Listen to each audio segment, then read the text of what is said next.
वातावरण पाहून मला असं वाटलं, सर्वे लोक मंदिर मंदिर मंदिर भटकत असतात, परंतु मला वाटलं मी काय मंदिर मध्ये आलेले आहे काय घरात आलेले मला काही कळलेले नाही. कारण सर्व देवी देवतांच्या वैभव त्या हंबर्डे साहेबांच्या घरामध्ये आम्हाला पाहायला मिळालं आणि त्या ठिकाणी घेऊन गेलं तर इतकं सुंदर भाव त्यांच्या. ज्या ठिकाणी वैभव असतो त्या ठिकाणी नम्रता नसतो. वैभवासोबत नम्रता मिळालं समजून घ्यायचं त्या ठिकाणीच देवाचा वास आहे. तसा मनोहररावजी मोहनरावजी बघा किती सुंदर जवळच अक्षर आहे. एक मोहन करणारे एक मनोहर असलेले आणि या दोघांच्या त्या उपस्थिती या ठिकाणी आम्हा सर्वांना लाभलेले भरपूर वेळ झालेले आहेत. गुरुजी सांगितल्याप्रमाणे म्हणून तुम्हाला देवाला पाहायचं असेल ठिकाण सांगू का? देव कुठे मिळणार आहे? ज्या ठिकाणी संपूर्ण परिवार एकाच ठिकाणी राहतात त्या ठिकाणीच देव भेटतात, हे लक्षात ठेवा. एकत्रित परिवार तुम्हाला पाहायला मिळत नाही, टार्चर लावून हुडकलं तरी सुद्धा. म्हणून हे सर्व गोष्टी सत्यम माता पिता ज्ञानम धर्मो भ्राता दया सखा शांती पत्नी क्षमा पुत्र षडे ते ममा बांधवाहा असा हा बांधव परिवार या ठिकाणी आम्हाला पाहायला मिळतं. तुम्हाला वाटत असेल संघटना करत करत सर फक्त प्रचार भाषण करत निघाला असेल, तुम्हाला वाटत असेल. आता आज तुम्हाला खात्री पटलं आणि हे सुंदर भजन भी करणारा आमचे सर आहे म्हणून काही काही लोक ऐकलेले, मी दोनदा तीनदा ऐकलेले मला माहिती आहे, परंतु जिने ऐकलेले नाही तर त्यांना वाटते खरोखर कर्म बी आहे ज्ञान बी आहे त्यांच्याजवळ भाव बी आहे. क्रिया ज्ञान भाव लिंग व मुट्टी हिम्मेट्टद निभ्रांत नाही या निम्म भक्तनो. तरी आई वडिलांचा सानिध्य निरंतर लाभावं असा हा जो भाव त्यांच्या भक्ती. लॉकडाऊन मध्ये जे काम त्यांनी जे काय केलेले तुम्हाला माहिती आहे का? लॉकडाऊन मध्ये काय काय लोक काय काय केले. लॉकडाऊन मध्ये अनेक लोक भांडण लावून बसले घरामध्ये, कारण ते पुण्याले होते, मुंबईला होते, तिकडे होते, सगळं घरी येऊन पडल्यावर तेरी मेरी माझ्याकडे. मला कसं कळालं म्हटलं तर माझ्याकडे ते भांडण मिटविण्यासाठी माझ्याकडे येत होते म्हणून आम्हाला कळालं. परंतु यांनी दूर बी गेलेले नाही, जवळ येणार नाही. या ठिकाणी आमचं डोकं कसं चालवावं असा सरांनी विचार केले तर सुंदर अशा हा मंदिर मन लावून भाव लावून या ठिकाणी मी आई वडिलांचा आणि भावाचा या ठिकाणी एक सुंदर अशा हा भव्य मंदिर उभा करावं म्हणून या ठिकाणी संकल्प बाळगून लॉकडाऊन मध्ये एक सुंदर कार्य त्यांनी या ठिकाणी हाती घेऊन लवकरात लवकर हे काम पूर्ण करून. बघा शिवराजप्पांचं भाग्य कसं आहे, तो आत्मा आपल्या समोर नसताना सुद्धा त्यांच्या आपल्या आठवण येत असतो. धर्मो भ्राता भ्रातू असलं तर धर्मासारखा असावा असं आपण म्हणतो.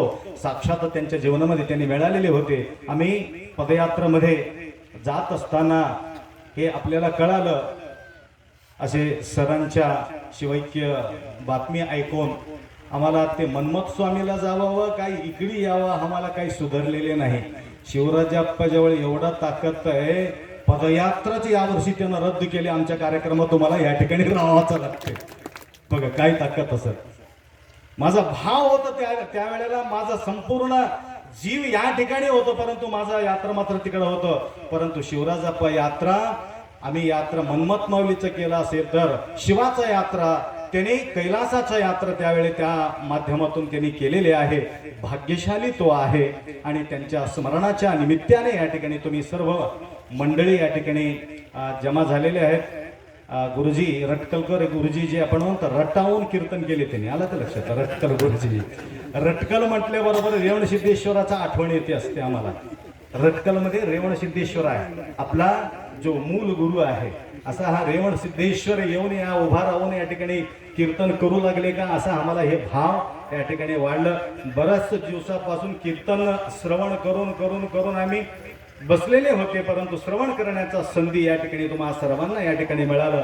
सर्वांचं नाव या ठिकाणी मी घेऊ शकत नाही. बरेचसे कीर्तनकार या ठिकाणी तुम्ही उपस्थिती झालात. आणि मी बी एक विचार केला होतो, लॉकडाऊन मध्ये मी काय करावं. सरांनी मंदिर उभा केलं, मी काय करावं म्हणून मी अधिक मास मध्ये आणि लॉकडाऊन मध्ये दररोज फेसबुक मध्ये आणि ह्याच्यामध्ये युट्यूब मध्ये प्रवचन देत राहिलो मी बी. परंतु मला असं सवय आहे, माणसासमोर बसल्याशिवाय मला प्रवचनच करता येत नाही. आणि ते फोटो स्टुडिओ येते काय म्हणतात, कॅमेरा आणून समोर ठेवून महाराज बोला, काय कॅमेराला काय बोलावं. माणसाचा भाव समोरून दिसणार आहे. आता तुम्ही उपास आहात मला कळू लागलं, कॅमेराला काय सांगणार आहे मी उपास आहे म्हणणार आहे का कॅमेरा.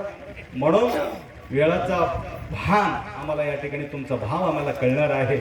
असा तुमचा सर्वांचा भाव जागृत करण्यासाठी एक मोठा सुविधा या ठिकाणी सरांनी करून दिलं. निरंतर सेवा आम्हालाही सुद्धा या ठिकाणी निरंतर भेटत असावं म्हणून आम्ही रात्रीच येऊन या ठिकाणी बसलो होतो. तरी सुद्धा मला रात्री आनंदानं 3 घंटा विश्रांती घेतलं, तरी 3:30 वाजता मी इथं आलो अजून बघायला काय काय चाललंय बघायला बघूत म्हणून. रात्री 3:30 वाजता आला तरी एक माणूस मला, हो कोण आहे, कशाला येऊ आले इथं, कसं काय म्हणून मला त्याला वाटलं कोणीतरी उचलून घेऊन आले की असं वाटलं त्याला. आम्ही काय वॉकिंग करण्यासाठी आम्ही इथं आलेले होते. नंतर हे महाराज आहे तसं बोलू नको म्हटलं. नमस्कार म्हटलं. बरं ठीक आहे, वाचलो म्हणलो मी बी. सांगायचं तात्पर्य या ठिकाणी हे डोळं भरून कितीही मंदिराला नजर लावला तरी सुद्धा आमचा डोळं भरत नाही. असा हा दिव्य आणि भव्य अजून शिल्लक बरेचसे काम शिल्लक राहिलेले आहे.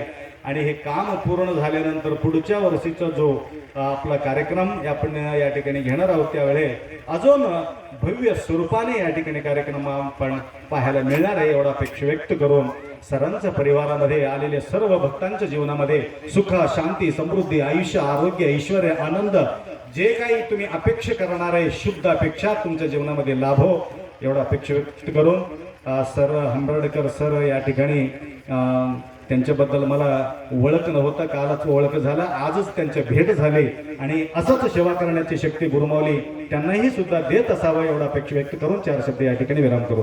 सांब जय नम पार्वते हर हर हर.